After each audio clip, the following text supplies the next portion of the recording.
Hello, friends. If you enjoy the content, I'd truly appreciate it if you hit that subscribe button. It helps a lot. Also, don't forget to leave a like and share your thoughts in the comments. Your interaction not only supports the channel's growth, but also helps these stories reach more people. Thank you all for being here. Where are you watching from? Let me know in the comments. Emily Harper had been babysitting for the Hendersons for 3 months, and in that time, she'd developed a comfortable routine. The family lived in a quiet suburb outside Columbus, Ohio, in the kind of neighborhood where houses were spaced far enough apart that you couldn't see neighbors at night, where cars in driveways belonged to families who worked normal jobs and returned home at predictable hours. Emily was 22, a junior in college studying business administration, and babysitting paid her rent while she attended classes. The Henderson job was reliable and straightforward. The Hendersons had one child, a boy named Marcus, who was 7 years old. Marcus was quiet, well-behaved, easy to manage. He did his homework without much prompting. He went to bed at 9 o'clock without argument. He watched television in the family room while Emily sat nearby reading or scrolling through her phone. The evenings were uneventful, which was exactly what Emily wanted. The family would typically leave around 6 o'clock in the evening, heading out to dinner or to some social engagement. They would return between 11 and midnight. Emily would help Marcus get ready for bed around 8:30 or 9, would watch him fall asleep, and would then spend the remaining hours alone in the house, doing homework or reading or watching her own shows once Marcus was asleep. It was mid-December when Emily started noticing the photographs. The Henderson house had a distinctive layout.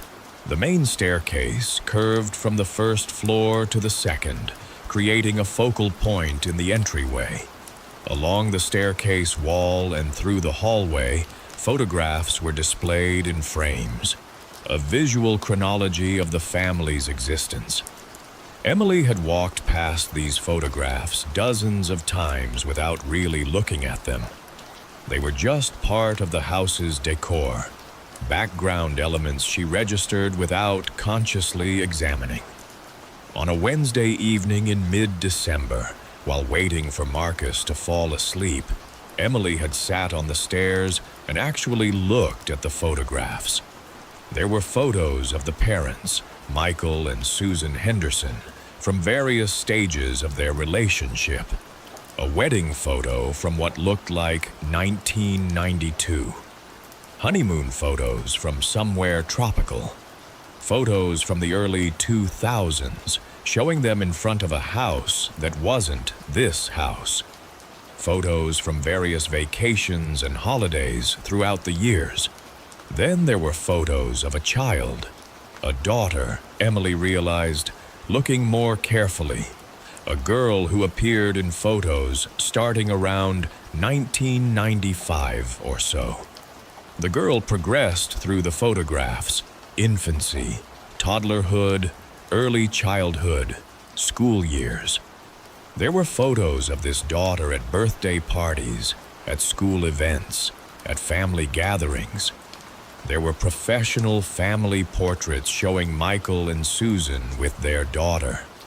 The last photo of the daughter appeared to be from around 2003 or 2004. The girl looked to be around 13 or 14 in that photo. After that, she disappeared from the photographic record. No more recent photos showed this older daughter. Emily knew the Hendersons had a child.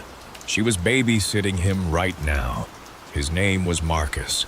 He was 7 years old.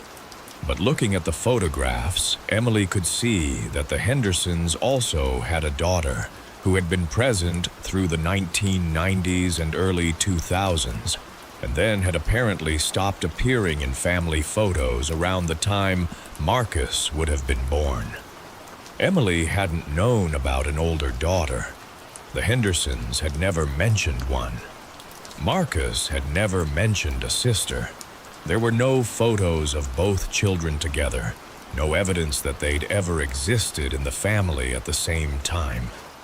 She went back to looking at the photographs more carefully, examining them chronologically. The progression was clear. Young couple, wedding, children years with a growing girl. Then suddenly, no more photographs of the girl, and the introduction of Marcus as an infant, with photos starting around 2005 or 2006. It was strange that they hadn't mentioned an older daughter. Emily wondered where the girl was, what had happened. Had she gone to live with a relative? Had she been adopted out? Had something else occurred? She decided not to ask about it. It seemed like a sensitive topic, and Emily had learned over her college years that family situations could be complicated. If the Hendersons wanted to tell her about an older daughter, they would. But the absence of Marcus in those photographs bothered her more than the absence of the daughter. Emily started looking at the photographs again, this time specifically searching for Marcus.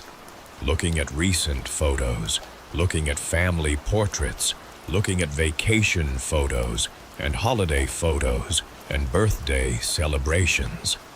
In the professional family portrait that appeared to be from last year or the year before, she saw Michael and Susan and a 7-year-old boy who looked like Marcus.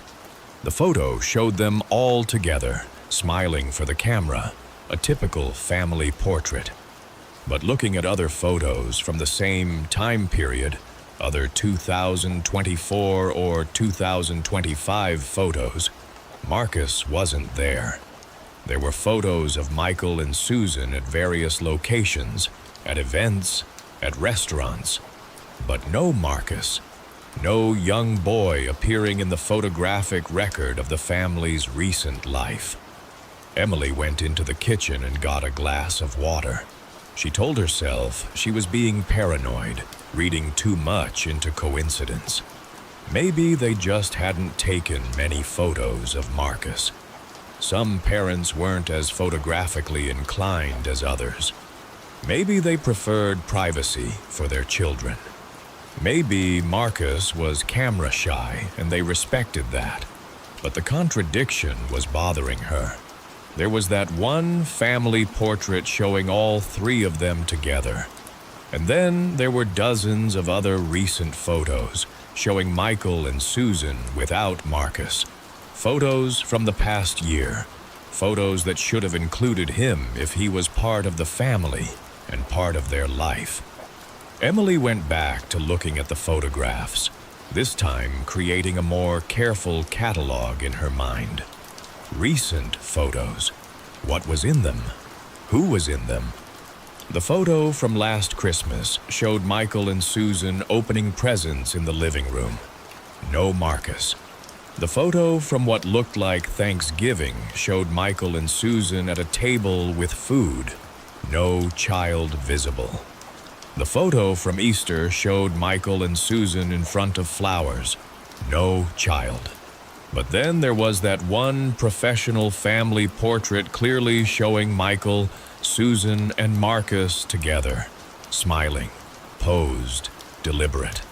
And in her living room right now, sleeping upstairs, was Marcus. A 7-year-old boy who answered to that name, who attended school, who did homework, who followed the bedtime routines she instituted. A child who was indisputably real, but a child who apparently didn't exist in the family's photographic record, except for that one staged family portrait. Emily climbed the stairs slowly, looking at the photographs as she went. She examined each one carefully. She was looking specifically now for Marcus's presence or absence. And what she found was consistent and disturbing. Marcus was essentially absent from the photographic record of the family's life. Except for the family portrait, he didn't appear in casual photos, vacation photos, holiday photos, or any documentation of daily family life. She reached the top of the stairs and went to Marcus's room. She opened the door quietly. The room was dark, lit only by the nightlight in the corner. Marcus was asleep in his bed, his breathing steady and deep. He was real. He was unmistakably present and real.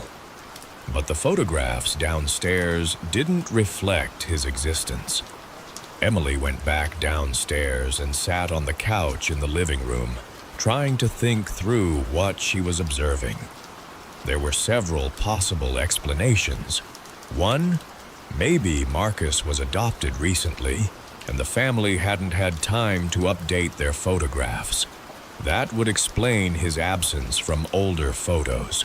Two, maybe the professional family portrait was new, taken specifically to document that Marcus was part of the family, and they just hadn't put updated photos around the house yet. 3. Maybe Emily was misinterpreting what she was seeing. Maybe Marcus was in the photos and she was somehow not seeing him. Maybe her eyes were tired or she was misremembering.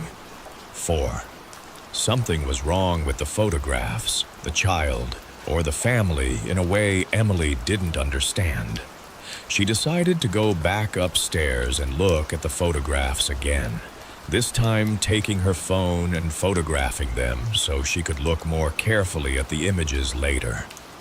As she photographed the pictures, she noticed something she hadn't observed before. In the professional family portrait, Marcus was clearly visible. His arm was around his mother. He was smiling at the camera. The photo was dated on the back, December 2024, just over a year ago. But looking at other photos taken after that date, photos from 2025, from recent months, Marcus was nowhere to be found. And earlier photos, before 2023 or so, showed only the older daughter, no Marcus at all. It was as if Marcus existed only in that one professional family portrait, and nowhere else in the documented photographic history of the family. Emily took her photos and went back to sit on the couch.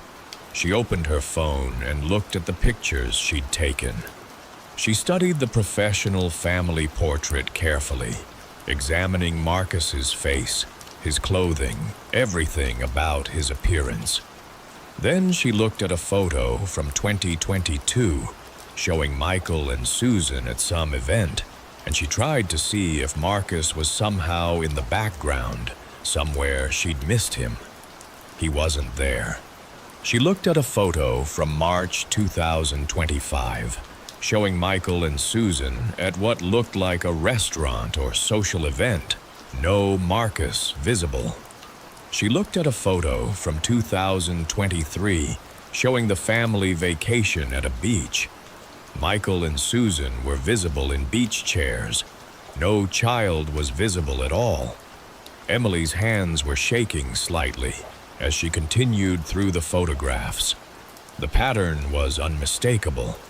A clear, consistent absence of Marcus from the photographic record, except for that one professional family portrait taken over a year ago. The Hendersons came home at 11:45 p.m., just as they typically did. They came in talking quietly about the movie they'd seen, about whether they wanted to watch something at home before bed. They saw Emily on the couch. "How was he?" Susan asked. "Fine," Emily said. Her voice sounded strange to her own ears. "He was fine. He did his homework and then watched some television and went to bed at 9 like usual." "Great," Michael said. "Thank you for watching him. We'll pay you when we come back next week." "Actually," Emily said, and she surprised herself by speaking, "I had a question. I was looking at your photos on the staircase, and I noticed there's a girl in a lot of the older photos. I didn't know you had an older daughter." Michael and Susan exchanged a glance. It was a brief glance, but Emily registered it clearly. There was something in that exchange, a message passing between them, a shared understanding about something. "We did have a daughter," Susan said carefully. "She grew up and moved away. We don't talk about her much anymore." "Oh," Emily said. "I'm sorry. I didn't mean to bring up something difficult." "It's fine," Michael said. But his tone suggested it wasn't fine. His tone suggested Emily had asked a question she wasn't supposed to ask. Emily drove home that evening feeling deeply unsettled. She spent the next day thinking about what she'd observed. She thought about the photographs. She thought about Marcus, a real, present child who somehow barely existed in the family's documented photographic history. She considered quitting the babysitting job. She considered telling Michael and Susan that she'd found other work and couldn't continue. But that felt like acknowledging that she'd noticed something she wasn't supposed to notice, something that made the family uncomfortable. Instead, Emily continued babysitting. She arrived on Friday evening as scheduled. Marcus was waiting for her when she arrived, and everything seemed normal. She helped him with homework. She watched him eat dinner. She put him to bed at 9 o'clock. But that night, while Marcus slept, Emily didn't look at the photographs again. She avoided the staircase. She sat in the living room and tried not to think about what she'd observed. The next time she babysitted, about a week later, Emily took a different approach. She went to the family room bookshelf and looked for a family album or yearbook. She found one, a leather-bound album with photos organized chronologically. She opened it and looked through the pages. Same pattern. Young couple. Wedding. Baby girl.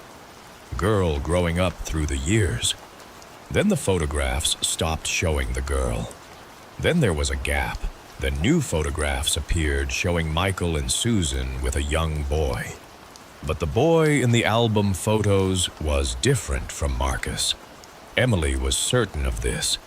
The boy in the album was younger, looked different, had different facial features.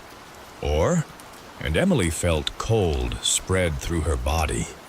Or Marcus in the album was somehow not the same. Marcus who was sleeping upstairs right now.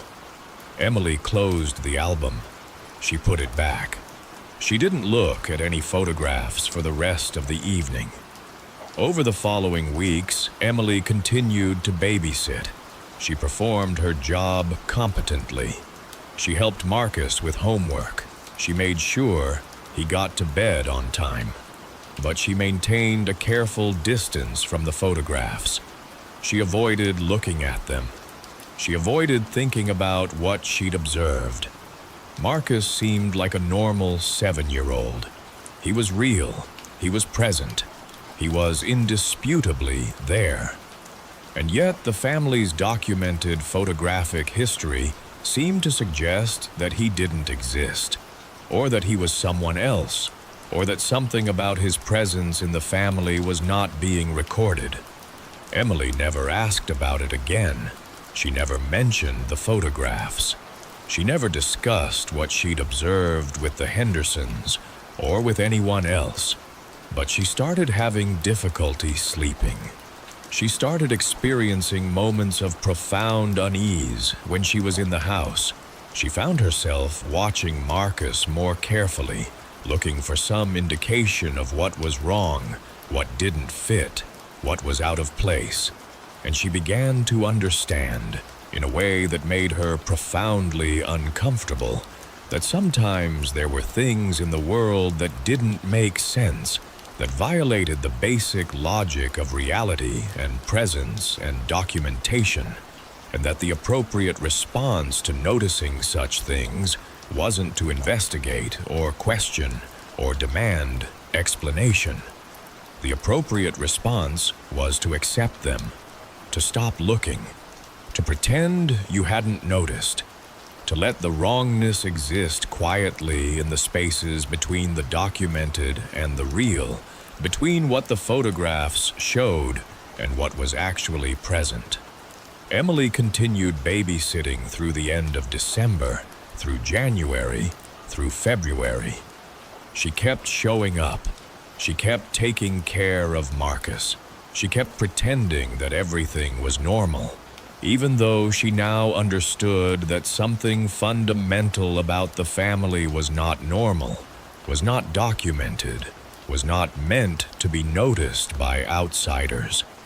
And every time she walked past the photographs on the staircase, she looked away. Laura Keegan had purchased the property outside Duluth, Minnesota, because it represented everything she'd been seeking when she'd decided to leave her marriage. Space, isolation, a place far enough from the city that she could breathe. The property was 5 acres, situated at the edge of a rural area where neighbors existed but weren't close, where the landscape transitioned from cultivated farmland to dense pine forest. The house was older, but structurally sound. Built in the 1970s, updated enough to be livable, situated on a slight elevation that gave it a clear view of the forest that bordered the western edge of the property. Laura was 34 years old. Her daughter, Emma, was 6. They'd moved to the property in October, during that brief window between autumn and the onset of Minnesota winter.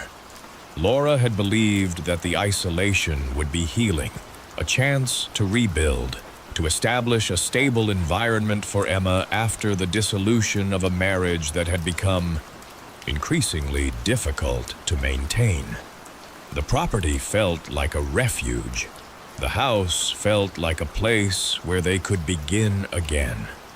By January, when the deep winter had fully established itself, Laura was beginning to question whether isolation and healing were the same thing.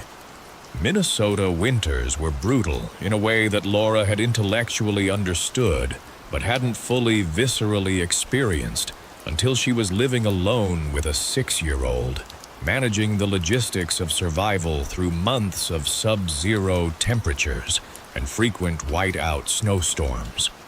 The heating bills were substantial. The snow removal was constant. The driveway, despite her best efforts, would ice over regularly. The nearby neighbors, there were 2 houses within view, both at least a quarter-mile away, seemed to operate with a practiced efficiency that Laura was still developing. But more challenging than the logistics was the psychological weight of the isolation. The long nights, the heavy cloud cover that made January and February feel like an extended twilight. The way sound was muffled by snow, creating a quiet so profound it felt almost hostile. Emma had adapted better than Laura had expected. She attended school in the nearby town, rode a bus that came to their driveway, seemed to thrive in the quieter environment. She was a thoughtful child, introverted by temperament, and the transition from the busy Minneapolis suburbs to rural Minnesota seemed to suit her temperament. It was during the 3rd major snowstorm of the season, late January, a Saturday, that Laura first noticed the waving. Laura had been in the kitchen, preparing lunch, when she noticed Emma standing at the living room window. The storm was severe, a whiteout condition where visibility dropped to maybe 30 feet. The wind was steady, the snow coming horizontally. The tree line that bordered the western edge of their property was barely visible through the snow, appearing as a darker shadow rather than as distinct trees. Emma was standing at the window with her hand raised, moving it slowly side to side, waving. "Emma?" Laura called. "What are you doing?" "Waving." Emma said without turning from the window. At what? Laura asked, walking into the living room. The person, Emma said. He's standing at the edge of the trees. Laura looked. She saw nothing but white snow and the vague shadow of the tree line. I don't see anyone, sweetie. It's a bad storm. No one would be out in this. He's there, Emma said with absolute certainty. He's standing there watching. I can see him. Let's move away from the window, Laura said, placing a hand on Emma's shoulder. Come eat lunch. Emma allowed herself to be led away from the window, and the incident seemed to pass. But it stayed with Laura. The certainty in Emma's voice, the calm way she'd stated the presence of someone at the tree line during a whiteout storm. 2 weeks later, during the next major snowstorm, another Saturday, another afternoon whiteout, Emma was at the window again, waving. Laura checked immediately this time. She went to the window and looked carefully at the tree line. She could see nothing. The visibility was poor. The snow was heavy. Even if someone had been standing there, the conditions would make them essentially invisible. Emma, come away from the window, Laura said.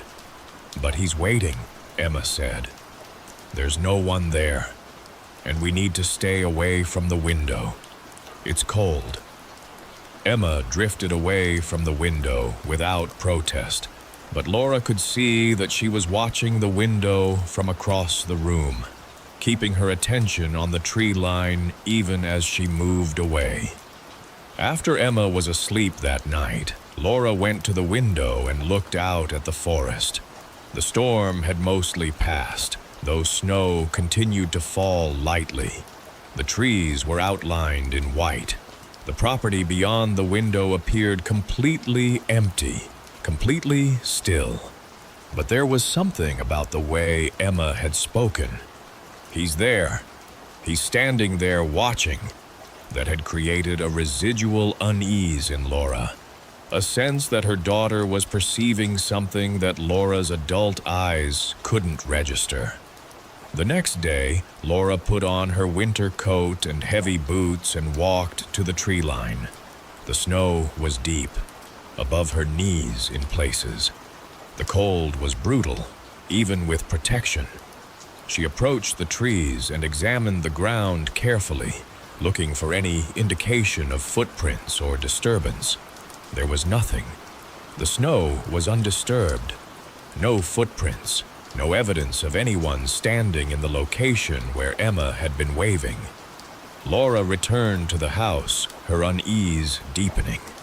Emma's certainty was not matching any physical evidence of another person's presence. Over the following weeks, as the winter deepened and the storms continued, frequent storms in February, the heavy snow season in Minnesota, Laura began to notice a pattern.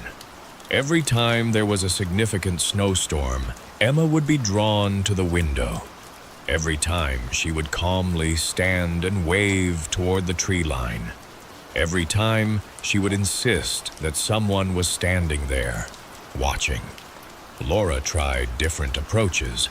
She asked Emma to describe the person. He's just standing, Emma said. He doesn't have a face. He's just standing there. What do you mean he doesn't have a face? Laura asked. His face is just blank, like it's not there, but he's watching anyway.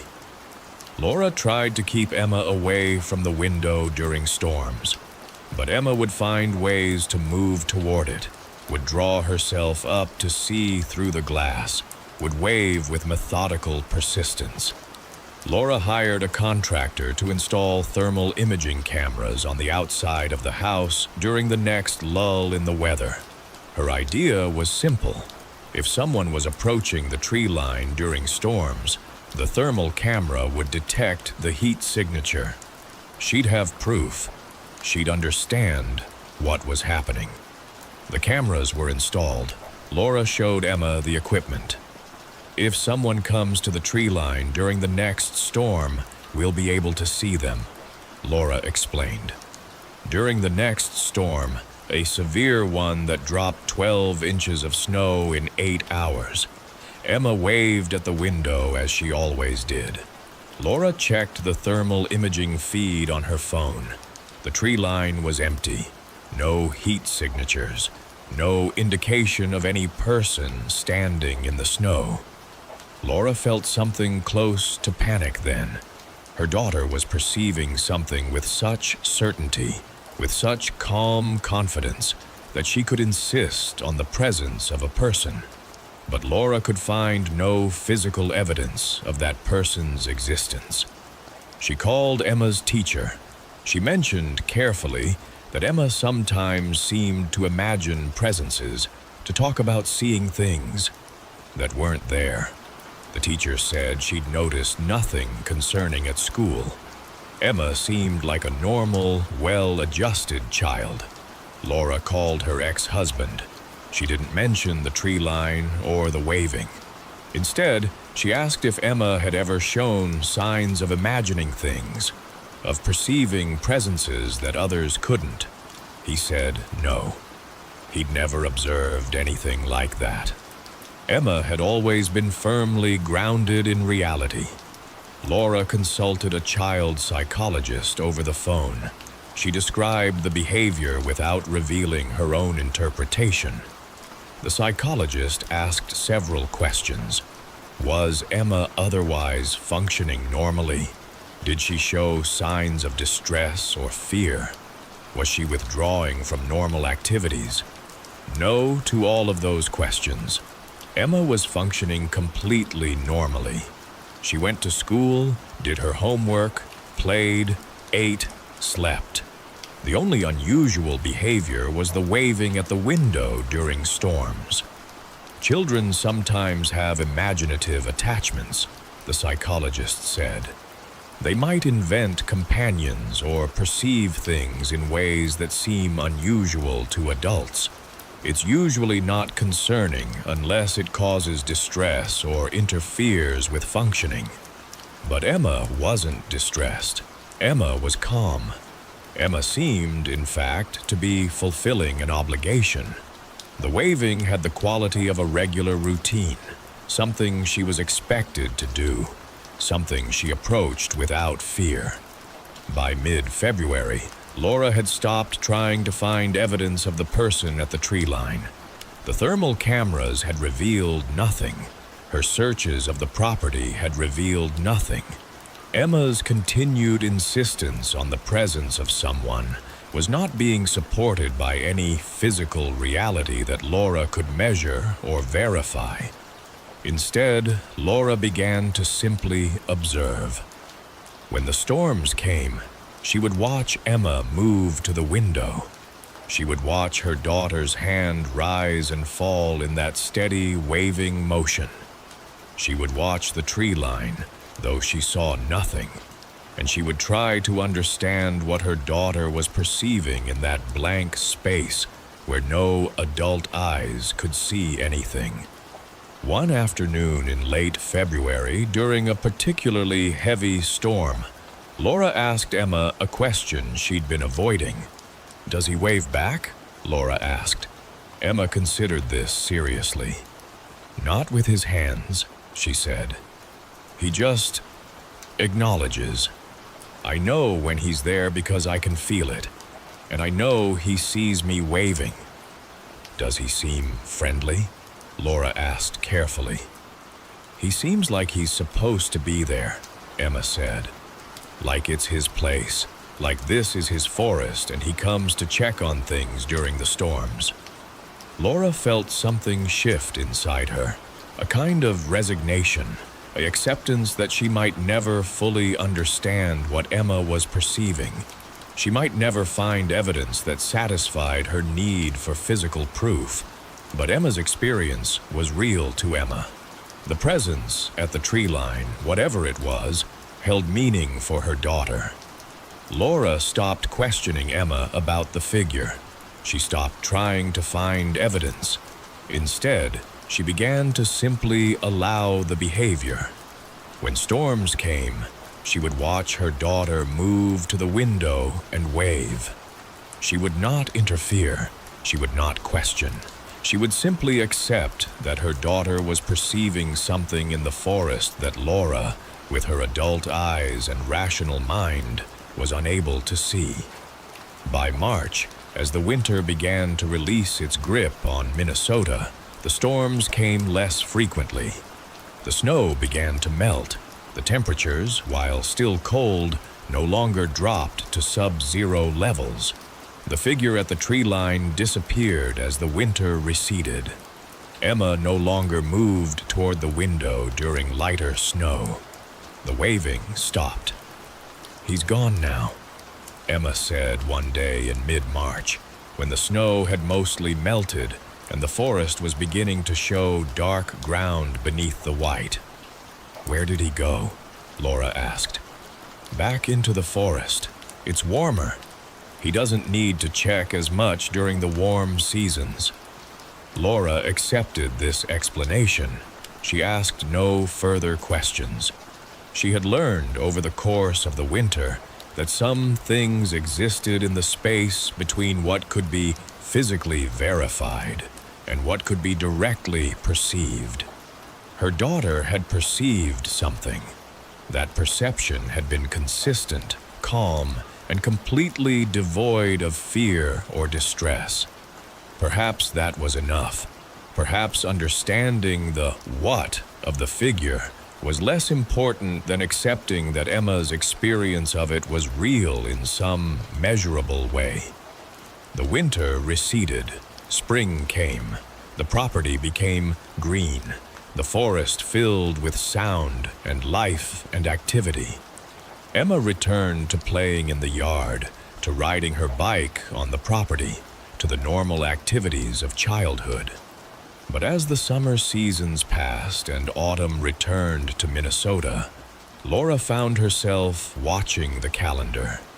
She found herself waiting for winter to arrive. She found herself wondering what Emma would perceive when the snowstorms came again, when the nights grew long, when the forest became blank and white and isolated. And she wondered, sometimes, whether the figure at the tree line, whoever or whatever it was, would return. Whether it would stand at the edge of the forest and watch the house. Whether Emma would rise from her seat and move to the window and raise her hand in greeting. Laura had learned, through the winter, that some things existed in the boundary between the known and unknown. Some things watched from the edges of civilization. Some things required acknowledgement from the living, required the waving of a child's hand, required the simple acceptance that not everything could be explained or measured or proven. And she had learned that as a mother, sometimes the most important thing she could do was simply allow her daughter to wave at something she herself could not see, to accept that mystery existed, to protect her child not by demanding evidence, but by creating space for her to experience the world in her own way. When winter came again, Emma would rise from her seat during the snowstorms. She would move to the window. She would wave toward the tree line where nothing visible stood. And Laura would watch her daughter, and she would not question. She would simply accept that the forest held things that were meant to remain unseen, that boundaries existed for reasons that humans might never fully understand, that some mysteries were meant to persist. Andrew Keller had been driving Vermont Route 105 for exactly 22 years. He could calculate this with precision because he'd started the commute the same month he'd accepted the structural engineering position with the firm in St. Johnsbury, Vermont. That was 1984, and he'd been 22 years old then, fresh from college with his engineering degree and a naive belief that he could shape his entire life through careful planning and deliberate choices. Now, at 44, Andrew understood that life was substantially less controllable than he'd imagined in his 20s. The commute had become the constant in his life. His marriage had dissolved once already, been rebuilt in a second marriage to Jennifer, a woman who'd accepted that Andrew's work was important to him, that the Vermont engineering firm was where his identity resided. His children, 2 from his first marriage, 1 stepdaughter from Jennifer, had grown up with the understanding that Andrew spent significant time on Route 105, that the drive was part of his existence in a way that transcended mere transportation.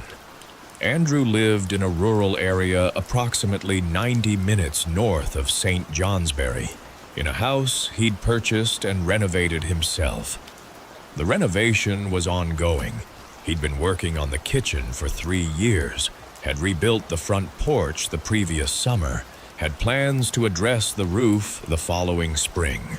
The house was a project, something that demanded his attention and provided him with a concrete expression of his engineering skills applied to his own life.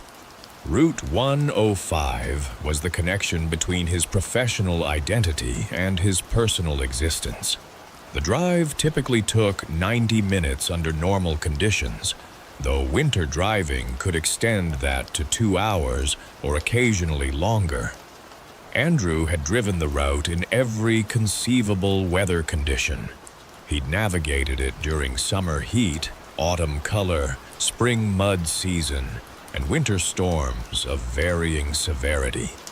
He knew the road with the specificity that came from repetition.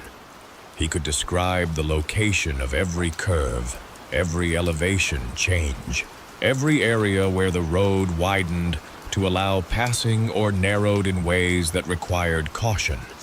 He knew which stretches were prone to black ice. He knew which areas tended to accumulate snow during storms. He knew the rural landmarks, the old barn that was slowly collapsing on the left side of the road, the hand-painted sign advertising a vegetable stand that operated only during summer, the small white church that had been abandoned for decades. The drive was meditation for him. His mind moved through problems while his hands and eyes managed the road. He solved engineering challenges, thought through design issues, considered solutions to professional problems, while the familiar landscape scrolled past his windows. The road had become so integrated into his consciousness that he sometimes forgot he was actually driving, found himself approaching his destination with no clear recollection of the journey itself. But he never forgot the details of the road. He could close his eyes and visualize every section, every turn, every landmark. The road was embedded in his muscle memory, in the deep recesses of his consciousness, where pattern recognition operated automatically. That's why the village had been so profoundly disorienting. The snowstorm in mid-February had been severe, one of the heaviest of that winter season. The National Weather Service had issued winter storm warnings, predicting accumulation of 14 to 18 inches, with visibility reduced to near whiteout conditions. Wind gusts were expected to reach 35 miles per hour, creating blowing snow and drifting that would make road navigation extremely hazardous. Andrew had seriously considered staying at a hotel near his office in St. Johnsbury rather than driving home in such conditions. His marriage with Jennifer was solid, but not without tensions, and the idea of avoiding an evening at home held a certain appeal. But his younger son, Michael, had a science project due the next morning that he needed help finalizing. His wife had mentioned a family dinner she'd planned for that evening. Her parents were visiting from New Hampshire. There were obligations that pulled him homeward despite the dangerous conditions. He'd delayed his departure as long as possible, waiting until late afternoon in hopes that the storm would begin to subside. But by 5 o'clock, when the conditions had actually worsened rather than improved, Andrew had accepted that he needed to make the drive. He'd packed his work materials into his car, had checked the weather forecast one final time, had filled his gas tank at a station near his office. The first 30 miles of the drive were relatively manageable. Andrew stayed on the larger roads, US Route 2 heading east, where commercial traffic had ensured that at least some plowing had occurred. The snow was heavy, visibility was poor, but the road was passable. Traffic was minimal, with most sensible people having stayed off the highways. The few vehicles Andrew encountered were moving slowly, deliberately, their drivers clearly treating the conditions with appropriate respect. But once Andrew reached Route 105 and turned north toward his home, the conditions deteriorated significantly. This section of road was less traveled, less frequently plowed, and more prone to weather extremes because of the elevation and the mountain terrain. The road began to climb, and the snow deepened. Andrew reduced his speed from 60 to 50 to 40 miles per hour as visibility worsened. By the time he was approximately 20 miles into the northern section of Route 105, still a full 30 miles from his home, the visibility had reduced to perhaps 30 to 40 feet. The headlights illuminated the snow in front of him, but everything beyond that illuminated cone was white darkness. There was no contrast, no visible horizon, no sense of where the road ended and the landscape began. Andrew was navigating essentially blind, using the yellow center line as his only reliable guide, trusting that the road beneath his wheels would continue in the direction he expected it to go. His hands were tense on the wheel, his shoulders were tight. The focused attention required by this kind of driving was exhausting, demanding total concentration. He couldn't let his mind wander.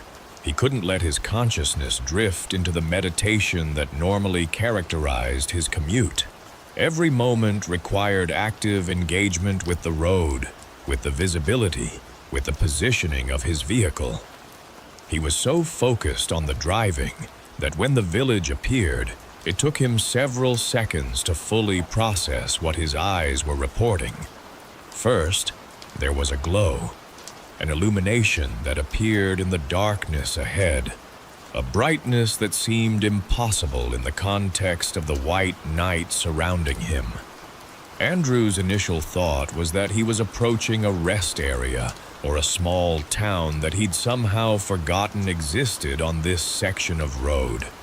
But he'd driven this road hundreds of times. He knew what was on this road. There was no town in this location. As he continued driving, moving closer to the glow, the structures began to materialize from the snow. Not gradually, not as a slow revelation, but suddenly, as if he'd crossed an invisible threshold and entered a different geographical space entirely. There were buildings, clearly defined structures with visible windows, lights glowing from inside. There was a larger building that appeared to be a general store. Andrew could see shelves through the windows, the interior layout showing merchandise displayed with care. The storefront had a welcoming quality, radiating warmth and the promise of shelter. There were houses arranged along the roadside, single-family homes, painted in colors Andrew could see despite the heavy snow. Warm light glowed from their windows, suggesting occupancy, suggesting people living normal domestic lives in this location, where no people should be living, where he'd never seen houses in 22 years of commuting. There were parked cars along the side of the road, several vehicles, all with their surfaces covered in fresh snow, but clearly present, clearly recently parked. Andrew could see a small church with a white steeple. He could see streetlights creating pools of illumination in the snow. He could see cleared side roads branching off into the forest, suggesting that this was an organized, functioning community. And there was absolutely, unmistakably no sign that Andrew had ever seen any of this before. He pulled into a cleared parking area in front of the general store, his car moving into a space that seemed to have been plowed, maintained for exactly this purpose. He turned off the engine and sat in the sudden silence, trying to make sense of what his eyes were reporting. The village was substantial. It wasn't a small cluster of buildings. It was a genuine community. Andrew could count at least 20 structures visible through the snow. There were utility poles, power lines, infrastructure. There was evidence of ongoing maintenance and care. The roads were cleared. The parking area was plowed. This was a real place, functioning with all the normal systems that made a town functional. But it couldn't exist. Andrew knew this road. He'd driven it hundreds of times. Every house, every building, every structure along Route 105 was known to him. A village of this size couldn't have been constructed and established without his knowledge. It simply wasn't possible. Yet the evidence was indisputable. Andrew sat in his car for several minutes, his hands still gripping the steering wheel, trying to think through what was happening. Was he experiencing some kind of hallucination? Some stress-induced break from reality? The drive had been intense, his attention completely consumed by the necessity of navigating through the whiteout conditions. Perhaps the exhaustion and concentration had triggered something in his mind. But the village looked absolutely real. The details were precise and specific. The buildings had architectural variety. The general store was clearly a commercial building. The houses had different styles and configurations. The church had a traditional New England appearance. This wasn't the kind of hallucination that appeared as a vague suggestion. This was concrete, detailed, utterly convincing in its reality. He got out of the car. The cold was immediate and brutal, easily 20 below 0 Fahrenheit, with wind chill making it substantially colder. The snow continued to fall heavily, and the wind was constant, pushing against his body, trying to drive him back toward the car. But Andrew forced himself to stay outside, to walk toward the general store, to try to understand what he was seeing. The door of the store opened as he approached. A woman appeared in the doorway, bundled in a heavy winter coat. She looked completely ordinary, late 60s probably, gray hair visible beneath her hat, the kind of face you'd see in any small Vermont town. "Come in," she called. "No need to stand in the cold." Andrew entered the store. The interior was warm, almost hot after the exterior cold. It was brightly lit with fluorescent lights, showing shelves stocked with merchandise. There was a counter on one side of the room. There were several tables and chairs arranged in what appeared to be a small eating area. An older man stood behind the counter. Several people sat at the tables, apparently unconcerned by Andrew's arrival, continuing to drink from mugs and converse quietly. "Welcome," the man behind the counter said. He was probably in his 70s, with white hair and weathered features. "We don't get many travelers on nights like this." "I didn't expect to find a town here," Andrew said. His voice sounded strange to him after the driving, after the silence of the car. I've driven this road many times and never seen this place." The man smiled. It was a calm smile, suggesting he'd had this conversation before. "We're not on the road all the time," he said. "We appear when we're needed, when conditions are dangerous, when people need shelter." Andrew tried to process this statement. It made no logical sense. Places didn't appear and disappear based on weather conditions. Geography was fixed. Towns existed or didn't exist. They didn't materialize based on necessity. "I don't understand," Andrew said. "You're caught in a severe storm," the man said. "The road ahead is dangerous. You might crash. You might become stranded. You need shelter, warmth, safety. We provide those things." "But I've driven this road for 22 years, Andrew said. "I would have seen this town before." "Only in heavy snow," the man said. "Only when visibility is poor and people are desperate. We appear when we're needed, and we disappear when we're not. That's how we work." Andrew looked around the store again, trying to see it through this new framework. The people at the tables did look somehow off. Their clothing was oddly dated. Their interaction with each other seemed stilted. Their attention kept returning to Andrew despite their apparent focus on their conversations. "If you need shelter, you can stay," the man said. "We have an inn across the road, warm beds, coffee, food.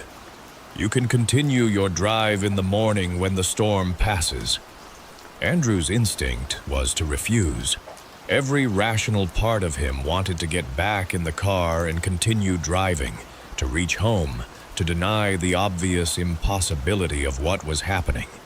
But the man was right about one thing. The road ahead was dangerous. Andrew had been driving in near white-out conditions for the past hour. The next 30 miles to his home would likely be even more hazardous. The offer of shelter was genuinely appealing. "How much for a room?" Andrew asked. "We don't charge," the man said. "We provide what's needed." Andrew found himself accepting the offer.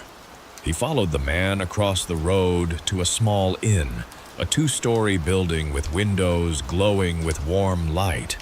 The interior was clean and comfortable. The man showed him to a room on the first floor. The bed was made with clean sheets.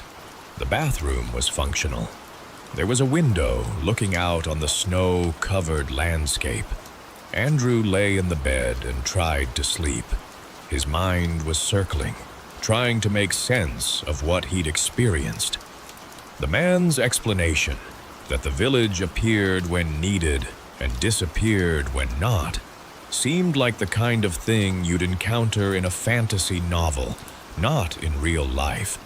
And yet the experience had been completely convincing, completely real in every sensory way.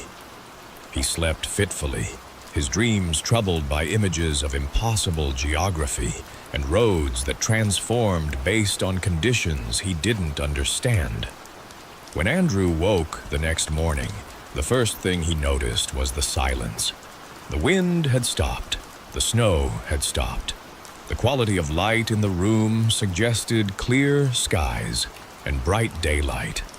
He got out of bed and went to the window. The view was of forest, unbroken forest, dense pine and hardwood trees stretching back into the distance, with no structures visible, no cleared areas, no sign of any village. Andrew dressed quickly and went downstairs. The inn appeared empty. He went outside and stood in the morning cold, looking at the landscape. It was absolutely silent. The road, Route 105, ran past the location where the inn should have been, but there was no inn. There were no buildings. There was only forest and road and the clear Vermont morning. Andrew walked along the road, looking for any evidence of the village. The snow had stopped accumulating during the night, but there was still about 15 inches on the ground, approximately the accumulation the forecast had predicted. He searched for buildings, for structures, for anything that would confirm the village's existence. There was nothing, just the road and the forest and the complete absence of any human structure. He returned to where he'd left his car the previous evening. The car was there, exactly where he'd parked it. He got in and drove away, his mind struggling to reconcile the clear memory of the village with the complete absence of physical evidence. By the time he reached home, Andrew had settled into a state of confused acceptance. He'd experienced something that defied rational explanation. The village had been real. The memory was too clear, too detailed, too completely convincing to dismiss as hallucination. But the village had also ceased to exist, leaving no trace of its presence. Over the following weeks, Andrew conducted an informal investigation. He drove the same road multiple times under clear conditions, watching carefully as he approached the location where the village had appeared. He saw only forest, no structures, no cleared areas, no indication that any buildings had ever existed. He consulted historical records at the library, looking for any mention of a village in that location. He examined topographical maps and satellite imagery. He checked utility records and tax assessments. There was no documentation of any village where he'd encountered the structures, no permits for construction, no utility connections, no indication that any buildings had ever existed in that location. He mentioned the experience to his wife, Jennifer, in careful terms, describing it as a strange dream, or perhaps a memory of a TV show he'd watched. She accepted the explanation without question. She had no reason to believe her husband was experiencing anything unusual. But Andrew knew what he'd experienced was real. The memory was too vivid, too detailed, too complete to be dismissed as hallucination. He'd stayed in a room in an inn. He'd eaten food. He'd walked on roads that didn't exist anymore. He'd spoken to people who'd seemed real in every measurable way. In late April, when another snowstorm swept through Vermont, not as severe as the February storm, but still creating significant accumulation and poor visibility, Andrew found himself driving Route 105 deliberately, watching carefully as he approached the location where the village had appeared in February. As he drove through the heavy snow, as the visibility decreased and the darkness deepened, Andrew saw the glow again, the illumination in the distance that announced the presence of structures, of buildings, of shelter. He pulled over and sat in his car, observing the village from a distance. The buildings were visible through the snow, the same structures he remembered from February. The general store with its bright windows, the houses arranged along the road, the church with its white steeple, the cleared parking areas, and the side roads branching into the forest. Andrew understood then that the village was real, but its reality was conditional. It existed when the conditions that created human need aligned with the location. It manifested when people were desperate, when they needed shelter, when the road had become dangerous and inhospitable. He didn't drive into the village this time. He simply observed it, confirming its existence, acknowledging the impossibility, understanding that he'd encountered something that transcended normal geography and normal reality. Over the following winter, Andrew drove Route 105 with different awareness. He watched for the village during heavy snow, acknowledged its presence when it appeared, accepted it as part of the road's complex reality.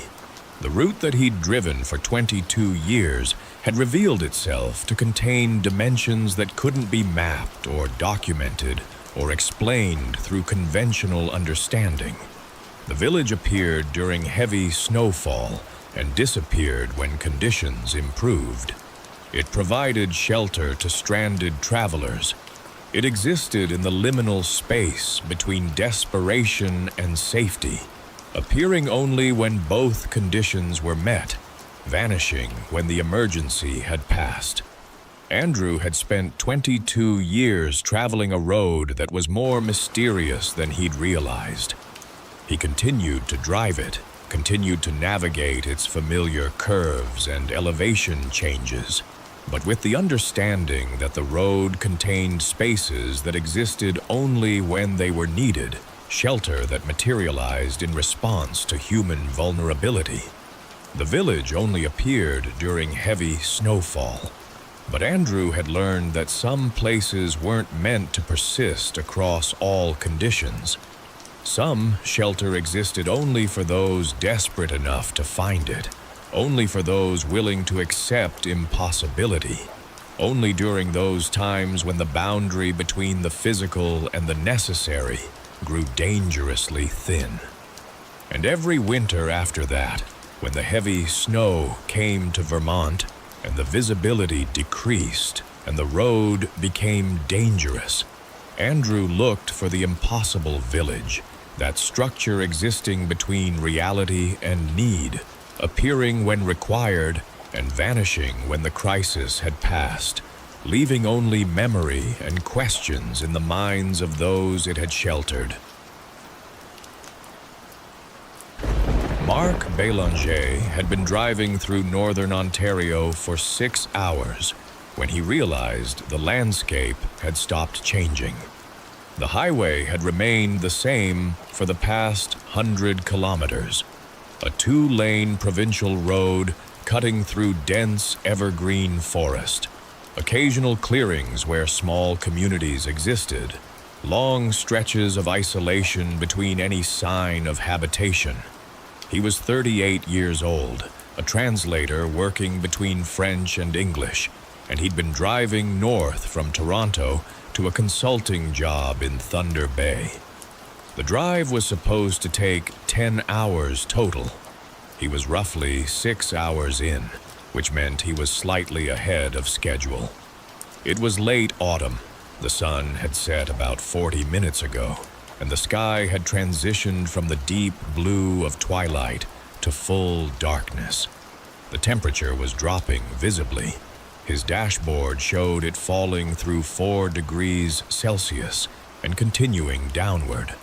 The early frost he'd noticed forming on the road shoulders when the sun was still visible was thickening, creating a thin glaze of ice on the pavement. Mark was tired, but not exhausted. The drive had been straightforward and relatively boring, which was fine. Boring drives meant safe drives. But he wanted fuel and a chance to stretch his legs and perhaps some coffee to help him manage the remaining 4 hours to Thunder Bay. The gas station appeared without warning, materializing from the darkness as he crested a slight rise in the road. It was a small establishment, the kind of independent gas station that had become increasingly rare in Canada. There was a main building with pumps out front. No convenience store visible, just the basic structure of a gas station that had probably been in operation for at least 20 or 30 years. The building was lit from inside, the windows glowing with yellow light. There were 2 other vehicles parked near the station, a truck that looked like it was from the 1990s and a sedan of indeterminate age. Mark pulled in and parked next to the pumps. The cold hit him immediately when he opened the car door, a sharp, penetrating cold that suggested the temperature was dropping faster than his dashboard had indicated. He'd been inside the heated car for hours, and his body registered the shock of the exterior environment acutely, He pumped his fuel quickly, keeping his motions efficient, trying to minimize his exposure to the cold. 25 liters, regular unleaded. He paid at the pump using his credit card, though the machine took longer than usual to process the transaction. Finally, it accepted the payment and dispensed a receipt. Mark decided he wanted coffee. There had to be a small store inside, even if it was just a basic convenience area. He went inside. The interior of the gas station was warmer than outside, but only barely. The heating seemed inadequate for the size of the space. Mark could see his breath in the warm air, which didn't make sense.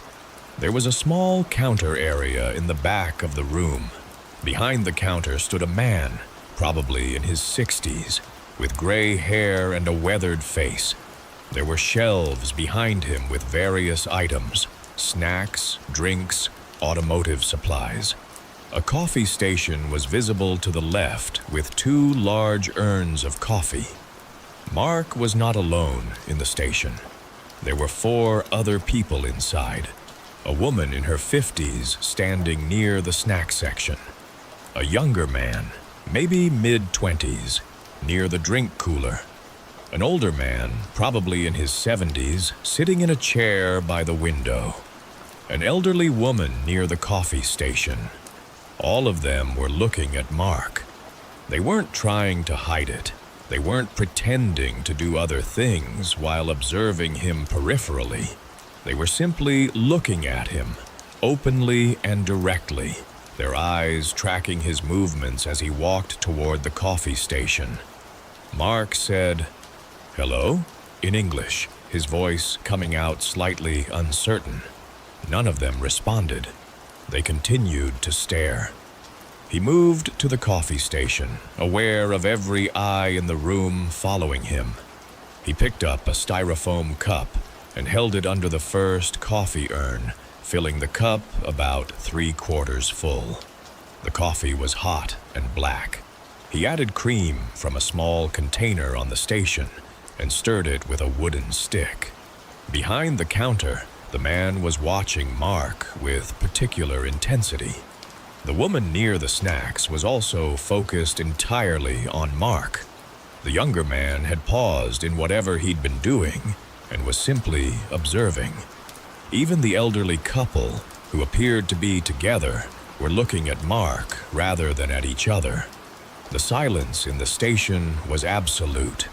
There were no sounds except for the hum of electrical equipment and the slight creak of Mark's movements. He decided to buy something to eat with the coffee. He selected a pre-packaged sandwich from the shelf, something generic and shelf-stable. He took it to the counter and set it down in front of the man. "How much?" Mark asked, in English first, then in French. "Combien ça coûte?" The man behind the counter looked at the sandwich, then looked back at Mark without speaking. Then he said something to the woman near the snacks. The words came out in a language that was neither English nor French. The sounds were complex, with consonant clusters and tonal variations that didn't fit any language Mark had encountered in his work as a professional translator. The woman responded in the same language. Then the younger man said something, also in this unrecognized language. Their conversation continued for several seconds, all of them speaking in this incomprehensible tongue, all of them occasionally glancing at Mark while they spoke. Mark felt something shift in his chest, a sense of wrongness. He was in northern Ontario, in Canada, in a region that was officially bilingual. Every official communication would be in English and French. Every official sign would be in both languages. The store would have English speakers. It would have French speakers. There would be no language like the one these people were speaking. "I'm sorry," Mark said, trying to keep his voice steady. "Can you speak English or French? Pouvez-vous?" parler français. The man behind the counter looked at him. He said nothing. Then he picked up the sandwich Mark had set on the counter and turned to set it back on the shelf, apparently declining the sale. "No?" Mark said. "I'll just take coffee then." He reached into his pocket to get his wallet. The act of moving seemed to intensify the attention of everyone in the room. Their eyes followed his hand. The woman near the snacks took a small step toward Mark. The younger man moved slightly forward as well, not approaching directly, but reducing the distance between himself and Mark. Mark pulled out $5 and set them on the counter. "For the coffee," he said. The man behind the counter picked up the money without looking at it. He set it aside on a shelf, not ringing it into a register, just placing it on the shelf like it was a temporary object that he might later decide what to do with. The older man, sitting by the window, said something in the unrecognized language. It sounded like a question. He was looking directly at Mark. The other people in the station responded to his statement, again in the same incomprehensible language, still watching Mark. Mark understood with absolute clarity that he needed to leave. He turned and walked back toward the door, holding the coffee cup, feeling the weight of observation following him as he moved. None of them said anything. None of them made any threatening gestures. They simply watched in complete silence as he went to the door and pushed it open. The cold outside was shocking after the relative warmth of the station. Mark walked quickly to his car and got inside, setting the coffee cup in the cup holder and starting the engine. He pulled away from the gas station without looking back, accelerating onto the highway and increasing his speed to 90 kilometers per hour, which was 10 kilometers above the speed limit for this road. His hands were shaking. His heart was beating hard. He forced himself to focus on the road, on the darkness ahead, on the yellow lines marking the center of the highway. He didn't understand what he'd just experienced. The people in that gas station had been speaking a language that he, as a professional translator with 5 years of specialized training and experience in linguistic analysis, could not identify. Not a dialect, not a variant. A completely unrecognizable language spoken by people who lived in a region where the official languages were English and French.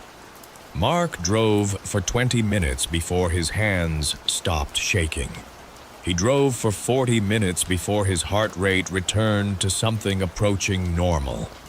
He decided he wasn't going to stop again until he reached Thunder Bay. He'd skip the coffee, skip any further breaks, and drive straight through the remaining distance. As he drove, he tried to recall the sounds he'd heard. The language had consonants that seemed to come from the back of the throat. There were vowel sounds that shifted in quality in ways that reminded him of Scandinavian languages.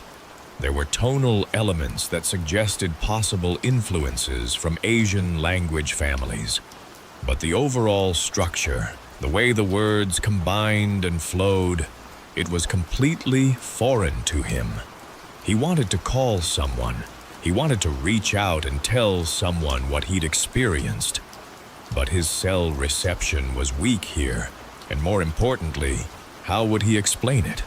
He'd experienced discrimination or hostility or exclusion based on some criterion he didn't understand. He'd heard people speaking a language he couldn't identify in a region where that language had no business existing.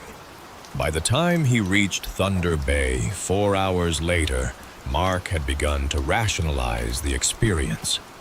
Perhaps the people in the station were immigrants from a region he was less familiar with. Perhaps they were members of a linguistic community that maintained their native language in isolation. Perhaps his exhaustion and the darkness and the cold had made him perceive the situation as more strange than it actually was. He checked into his hotel. He slept. The next morning, he called the gas station to ask about the coffee he'd apparently purchased, but not fully consumed. The phone rang. A woman answered. "Hello?" she said in English, with a Canadian accent. "Hi," Mark said, relief flooding through him. "I stopped at your gas station yesterday evening, and I wanted to ask about—" "I'm sorry," the woman said. "What gas station?" "The one on Highway 17, north of Nipissing. I stopped there yesterday around sunset." There was a pause. "There's no gas station on that stretch of highway," the woman said. "Nothing between here and Nipissing. Are you sure that's where you stopped?" Mark felt the wrongness return. "I'm absolutely sure. It was a small station with pumps out front. I'm the manager here, and I can tell you there's nothing like that between here and Nipissing. Closest thing would be the Nipissing station itself, or maybe something 40 kilometers north of here." Mark ended the call. He spent the day in his hotel room researching the area. He looked at maps. He tried to find any record of a gas station in the location where he'd stopped. There was nothing. No business listing, no independent gas station, no structure matching what he'd seen. He called the provincial government office for highway maintenance. He described the location and asked if there was a gas station or any commercial establishment in that area. The woman he spoke with consulted her records and confirmed what he was beginning to understand. There was no gas station where he'd stopped. The location didn't match any business location in the provincial database. Mark completed his consulting job and drove back to Toronto 3 days later. He took the southern route, avoiding the highway where he'd stopped. He drove through Thunder Bay to Nipissing to Sudbury to Toronto, taking a longer route rather than repeating the highway where the gas station existed. Back in Toronto, he researched the history of Northern Ontario. He looked for any mention of linguistic communities that might exist in isolation. He looked for mention of indigenous language groups that might have preserved their native language in remote areas. He found some information about Ojibwe and other indigenous languages in the region, but nothing that matched what he'd heard. The sounds he'd heard in that gas station didn't correspond to any known language. Not English, not French, not Ojibwe, not any language he'd encountered in his training or his work. The people had stared at him with what he could only interpret as hostility, or at least profound exclusion. They had refused to speak to him in any language he understood. They had spoken among themselves in a language that had no documented existence in the region, or perhaps anywhere. Months later, Mark was offered another consulting job in the same area. He declined. He said his schedule didn't permit the travel. The real reason was that he didn't want to return to that highway. He didn't want to accidentally find that gas station again. Because the worst part wasn't the mystery of the language. The worst part was the knowledge that those people had been real. That the place had been real. That somewhere in Northern Ontario, there was a location where the normal rules of Canadian infrastructure and bilingualism and documented geography didn't apply. That somewhere, there was a gas station where people spoke a language that shouldn't exist, where outsiders were watched with silent hostility, where the established order of linguistic and cultural certainty simply didn't hold. And that he might, if he wasn't careful, stop there again.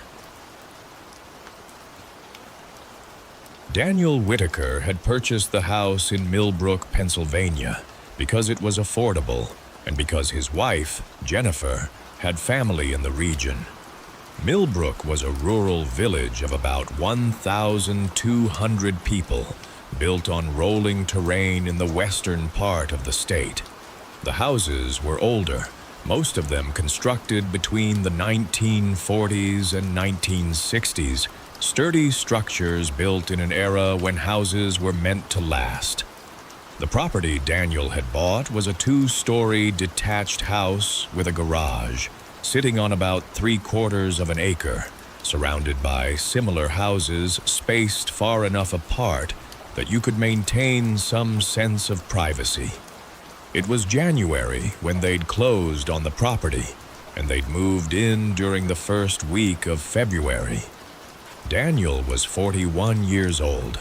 He'd worked in IT for the past 15 years, and the pandemic had accelerated his shift toward fully remote work. With Jennifer's income from her nursing job at the regional hospital, they could afford to move away from the expensive suburbs of Pittsburgh and into a small town where housing prices reflected the actual economic value rather than proximity to major metropolitan areas.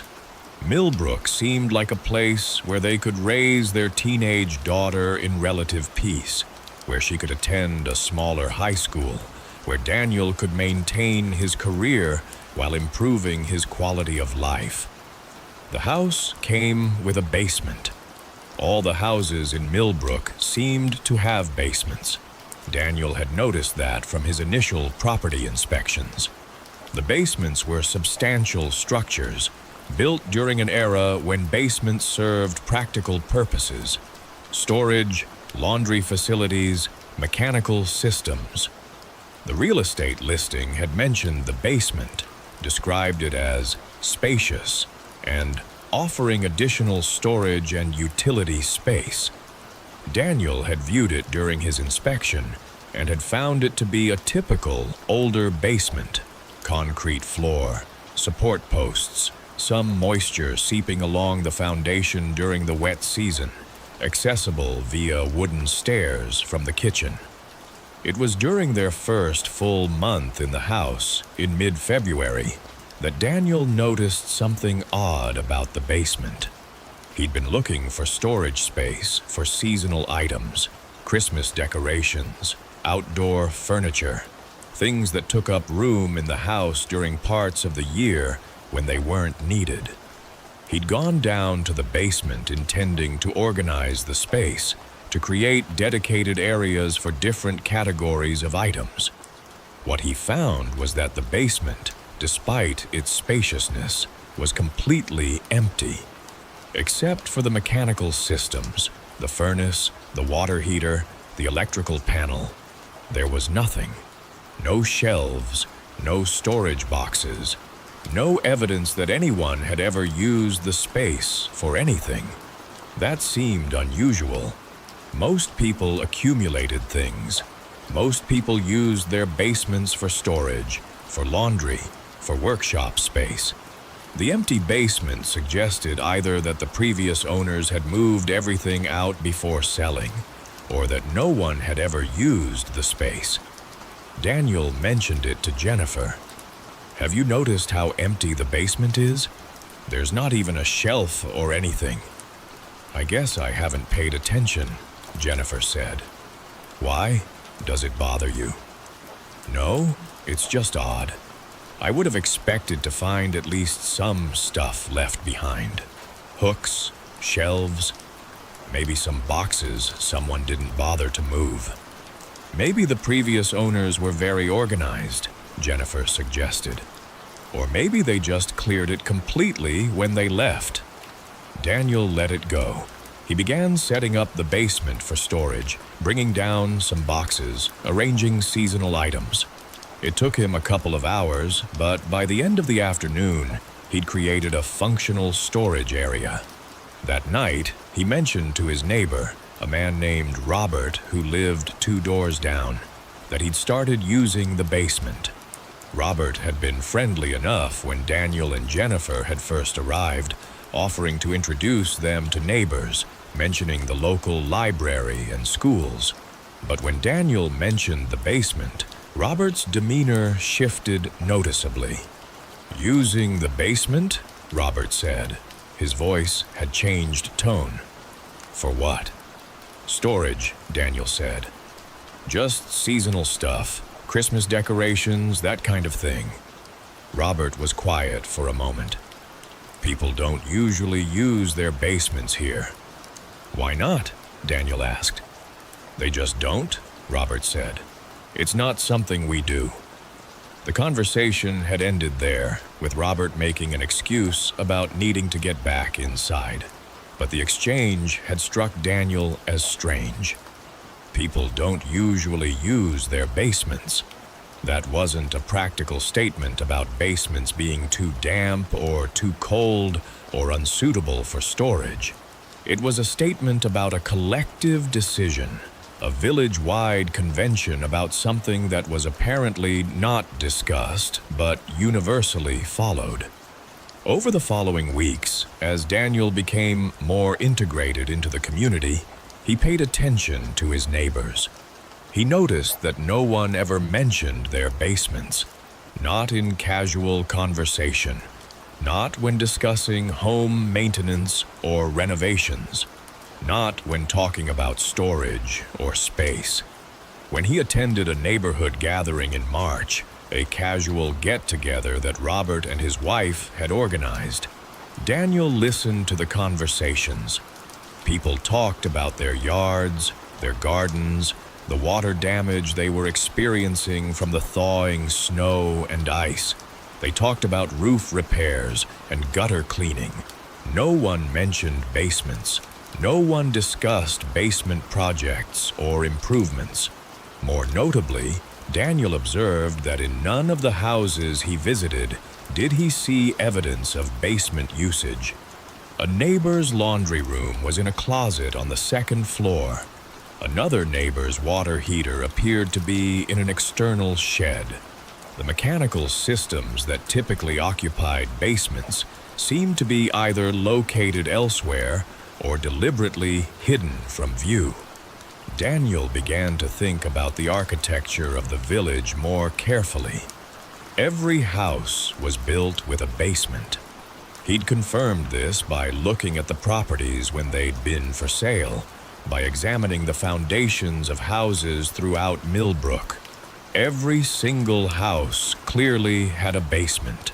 You could see the foundation wall, the egress windows, the structural indicators, but none of the houses appeared to be using them. In April, as the weather warmed and the snow melted, Daniel began to notice something else. The foundation walls of the houses in Millbrook all showed signs of moisture. Not just typical moisture seepage, significant moisture. Water stains running down concrete walls. Efflorescence, the white mineral deposits that appeared when water moved through concrete. In some cases, actual water pooling along the foundation line, creating small trenches where water was flowing around the perimeter of the houses. The soil itself seemed to be the issue. The village was built on heavy clay, and the clay drainage was apparently poor. Water wasn't moving away from the houses.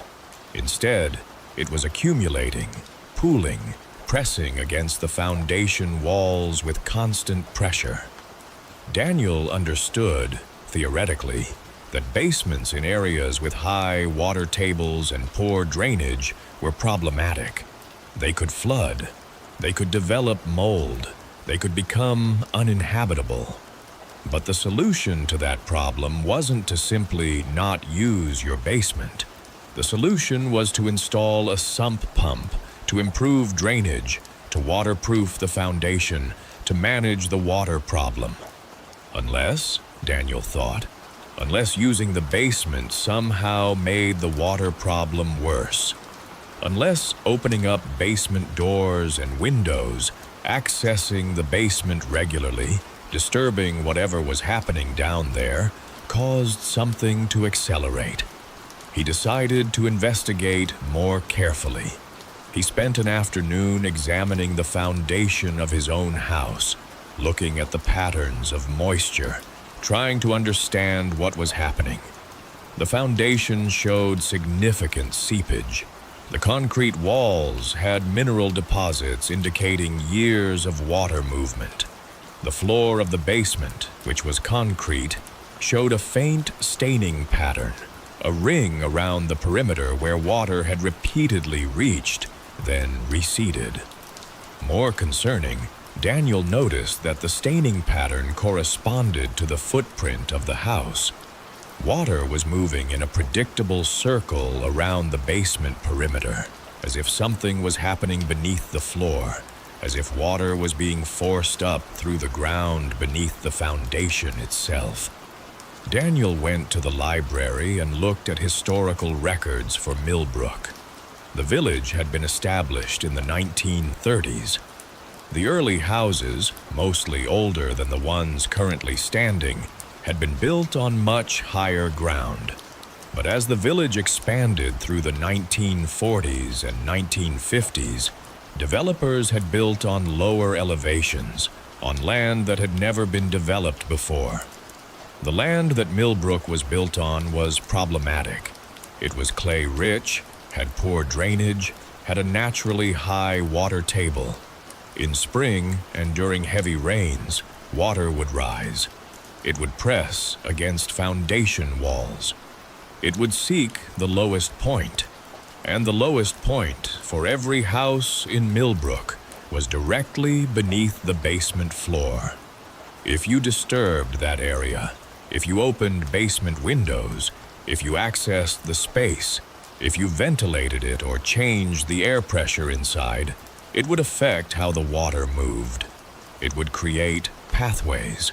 It might accelerate the water's movement into the basement. It might saturate the space. It might, Daniel theorized, destabilize something. The collective wisdom of Millbrook seemed to be that the safest approach was to seal the basement off, to not access it, to not disturb it, to leave it as a neutral zone where the water could do whatever it was doing without interference. Daniel shared his theory with Jennifer. "So you think the basements are sealed off because of water problems?" she asked. "I think the basements are sealed off because the village is built on land that has serious water issues, and people have learned through generations that not using your basement is the safest approach," Daniel said. "That seems paranoid," Jennifer said. "Maybe, but have you noticed that no one talks about their basements, that no one seems to use them, that there's something almost taboo about mentioning them?" Jennifer acknowledged that she had noticed it, now that Daniel mentioned it. The collective avoidance of basement discussion was genuine and pervasive. In May, the spring rains came. Heavy, sustained rain over several days. Daniel went down to his basement to see how it was handling the moisture. The water seepage had accelerated dramatically. The concrete floor, which had shown only faint staining before, was now noticeably wet. Water was visibly seeping up through the concrete floor itself, not just from the walls, but from beneath the surface. More concerning, Daniel noticed something else. There was a smell in the basement, something organic, something that suggested decomposition or rot or biological activity. The smell was faint but distinct.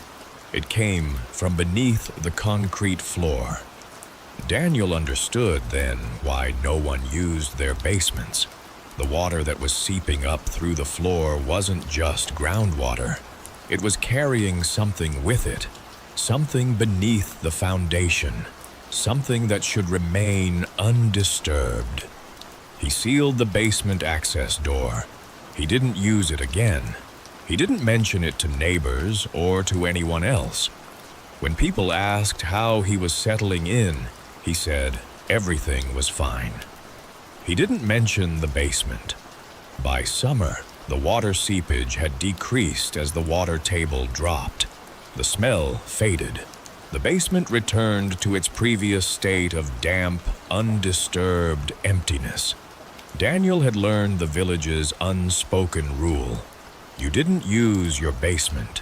You didn't access it unnecessarily. You left it alone. You didn't ask questions about it or discuss it or disturb whatever equilibrium existed beneath your house. In June, Robert came over and invited Daniel to join a neighborhood group that was planning a summer barbecue. As they talked, Robert looked at Daniel with something that might have been approval. "Good to see you settling in," Robert said. "Some people try to make too many changes right away, try to fix things that aren't broken. But you seem to understand how things work here." Daniel understood that Robert was acknowledging his compliance, that Daniel had figured out the rule and was following it, that he'd stopped investigating the basement and had sealed it off. "Things work fine the way they are," Daniel said carefully. "They do," Robert agreed. "People here have learned how to live with the land, how to work with it instead of against it. It's a good approach." By the time summer deepened into August, Daniel had accepted the basement's existence as something separate from his life. It was there, beneath his house, undisturbed and sealed off. Whatever was happening beneath the concrete floor, whatever had created the smell, whatever was sustaining the constant seepage, whatever required the village-wide agreement of non-interference, would continue happening, and Daniel would maintain the collective fiction that the basement didn't exist. In September, Jennifer asked him about the basement again. "Are you still thinking about using it?" she asked. "No," Daniel said. "Leave it alone. It's fine the way it is." She didn't ask further questions. She had learned, as Daniel had learned, that some things were better left undisturbed. Some places in your home were meant to remain sealed. Some collective agreements, made without discussion, but understood through observation, were important to maintain. The house settled into its rhythm. The seasons turned. Water seepage increased and decreased. The smell came and faded. Daniel lived above it all, maintaining the village's implicit agreement not to acknowledge, not to access, not to disturb whatever was beneath. When winter came again and the water table dropped, Daniel sometimes heard sounds from the basement, subtle sounds, difficult to characterize. Sounds that might have been water moving or might have been something else. He didn't investigate. He didn't open the basement door. He didn't disturb the sealed space. He lived above it. They all did. Every house in Millbrook, built on clay soil, built on land with a high water table and poor drainage, maintained its sealed basement. A place that had never been meant for human use. A place that required the collective agreement of an entire village to ignore it. And Daniel understood, finally, why no one in Millbrook ever used their basement. It wasn't about practicality or preference or convention. It was about survival. It was about maintaining a careful balance between the human structures above ground and whatever existed beneath. It was about knowing, through generations of accumulated village wisdom, that some things should never be disturbed. The basement existed beneath his house, sealed and dark and dripping slowly with the constant seepage of groundwater. And Daniel Whitaker lived above it, maintaining the silence, respecting the unspoken rule, accepting that he would never know what was really happening down there, and that knowing, if it were possible, would be far worse than the quiet, desperate ignorance that kept Millbrook standing. Ethan Morales opened his eyes to a gray-blue darkness that suggested either very early morning or the approach of storm clouds. The room around him was unfamiliar in the way motel rooms always were, generic, temporary, belonging to no one and everyone simultaneously. He was 36 years old, driving cross-country after the dissolution of a business partnership that had consumed the last 8 years of his life. He'd left Los Angeles 3 days ago with no particular destination, just a need to move, to put distance between himself and the wreckage of choices that had seemed sensible at the time and had revealed themselves to be catastrophic. The motel room off Interstate 40 in eastern Arizona was like every other motel room. Thin walls, dated carpet with patterns designed to hide stains, a queen bed with a floral comforter that probably hadn't been replaced since the 1990s, a dresser that listed slightly to one side, a small television mounted on a wall bracket, a bathroom visible through an open door, parking lot lights flickering through the window, sodium vapor lights that created an orange haze visible even with the heavy curtains drawn. Ethan sat up slowly. His back ached from the previous day's driving. His mouth was dry. He had a headache that suggested he'd slept poorly, restlessly, his body unable to fully relax even in the relative safety of a motel room. He stood and stretched, moving toward the bathroom. It was around 5 in the morning, he estimated. Too early to check out, too late to go back to sleep effectively. He would shower, get coffee, and continue driving. That was when he noticed the mirror. The bathroom mirror was completely covered. A towel had been stretched across it and secured at the corners, tucked behind the mirror frame, pulled tight, forming a barrier between Ethan and whatever reflection might have appeared in the glass. Ethan stared at it, trying to understand. He'd been tired when he'd checked in. He remembered the desk clerk, a woman who'd barely looked at him, handing him a key. He remembered the drive to the room, the climb up the stairs, the door opening on the generic space. He remembered dropping his bag on the bed. He remembered. He didn't remember covering the mirror. He pulled the towel away. The mirror underneath was clean, showed his reflection clearly. A tired-looking man with stubble and dark circles under his eyes.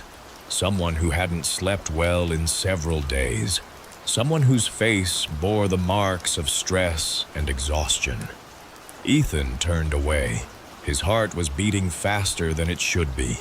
He'd covered the mirror. Obviously. He'd done it. But he couldn't remember doing it.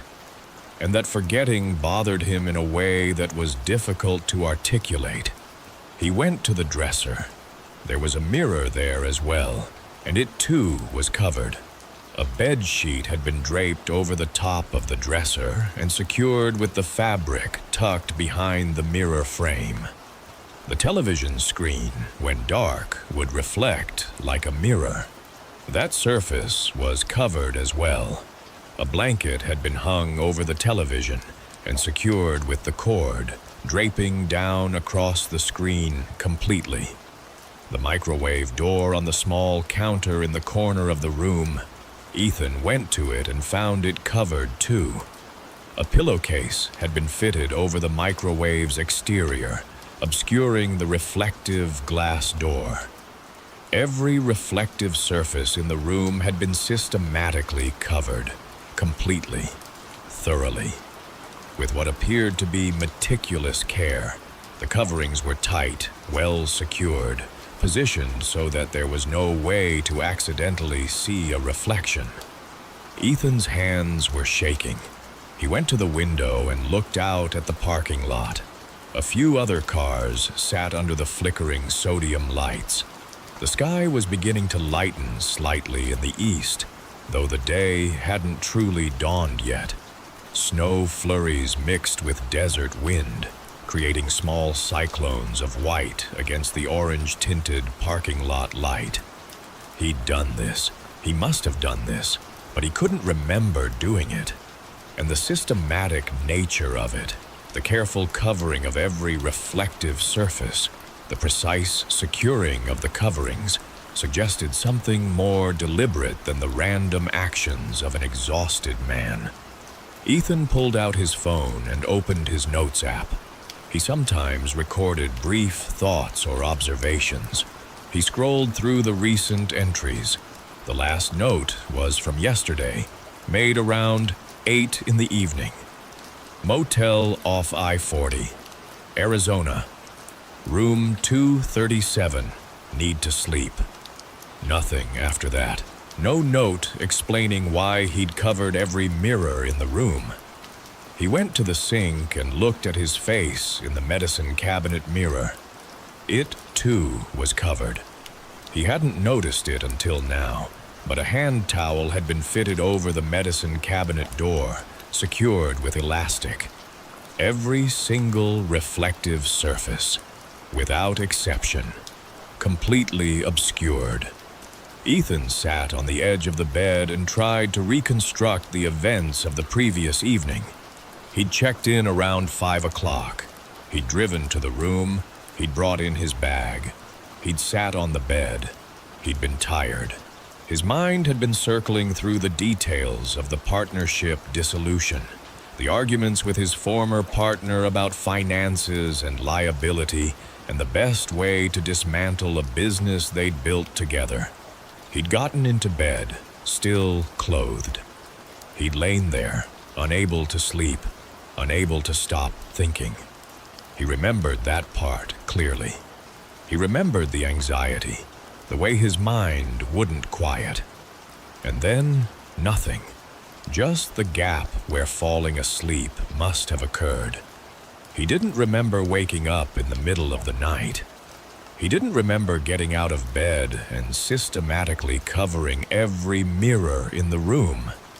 He didn't remember making the deliberate choices that would have resulted in this. Towels stretched tight, fabric secured, every reflective surface obscured. But the evidence was indisputable. He'd done it. His hands had performed these actions. His mind had made the decisions.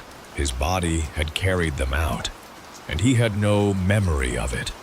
Ethan uncovered the mirrors one by one, pulling away the towels and sheets and blankets, stuffing them into a pile on the bathroom floor. As he uncovered each surface, he looked at his reflection carefully, checking, he realized, for something different about his face, some indication that something had changed.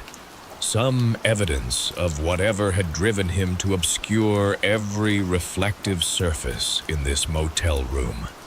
His face looked like his face, tired, stressed, unchanged from the face he'd seen in the mirror that morning in his Los Angeles apartment, before he'd left, before all of this had started. He showered, trying not to think about the covered mirrors, about the gap in his memory, about the systematic nature of the covering. The water was hot. The soap was industrial and impersonal. The shampoo smelled vaguely of something medicinal. By the time he emerged from the shower, the sky had lightened. Dawn was approaching. The snow flurries had stopped. The desert wind had settled. Ethan dressed and packed his bag. He checked out of the motel without incident.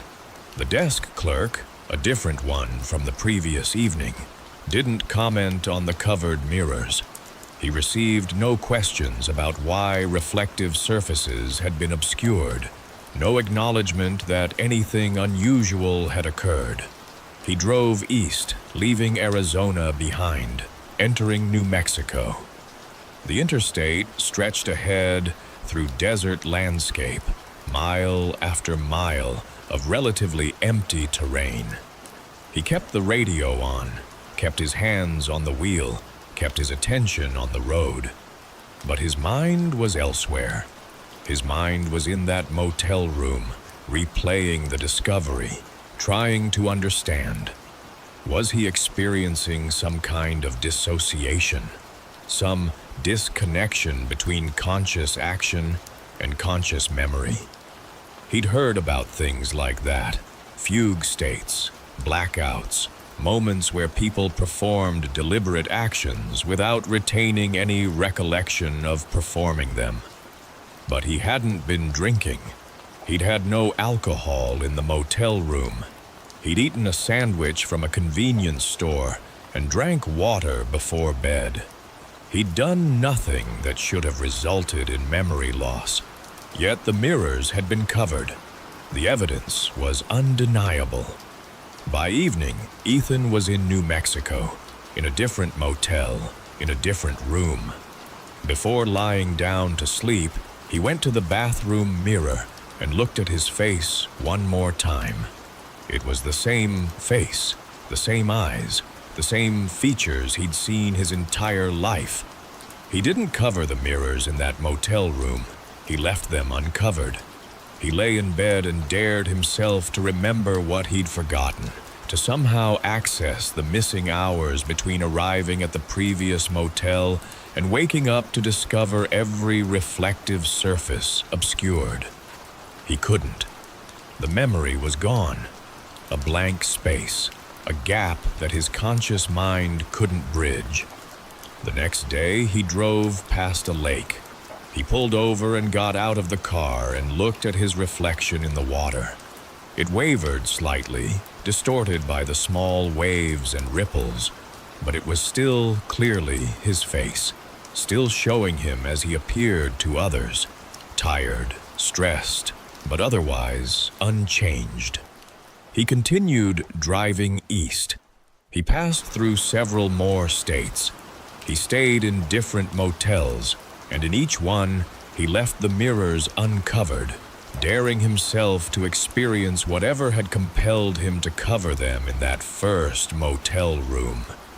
Nothing happened. He slept normally. He woke without gaps in his memory. He went about his days in the way people normally did. But something had shifted. Some understanding had lodged itself in his consciousness.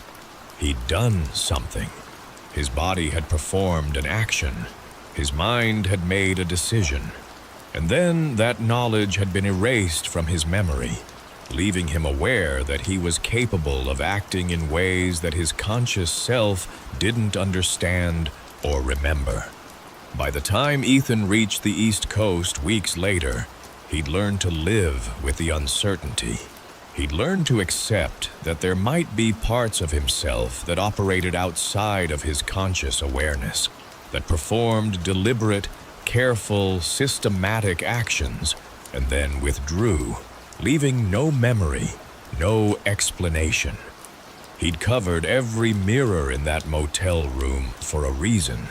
His unconscious self had determined that looking at reflections was dangerous, was inadvisable, was something that needed to be prevented.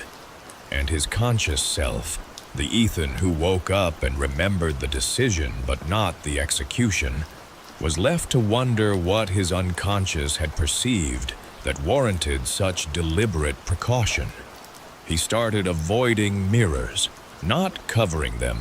That seemed too close to replicating the action he'd performed in that motel room, but simply positioning himself so he didn't have to look at them, so he didn't have to see the reflection looking back. He became practiced at brushing his teeth without looking at his face, at combing his hair without meeting his own eyes in the mirror. Because somewhere in the gap between falling asleep and waking up, Ethan had learned something about himself that his conscious mind wasn't allowed to know. Something about what he looked like. Something about what his reflection showed. Something that had compelled him to obscure every reflective surface in that motel room with meticulous, deliberate care. And he understood, without being able to articulate why, that if he were to ever fully access that memory, if he were to ever understand what his unconscious self had perceived in his own reflection, something fundamental and irreversible would change. So he lived without knowing. He lived in the gap. He lived in the space between the action and the memory. Accepting that his body had performed a task his mind was protecting him from understanding. He lived in the motel room with the covered mirrors, never quite leaving it, never quite escaping the question of what he'd been afraid to see.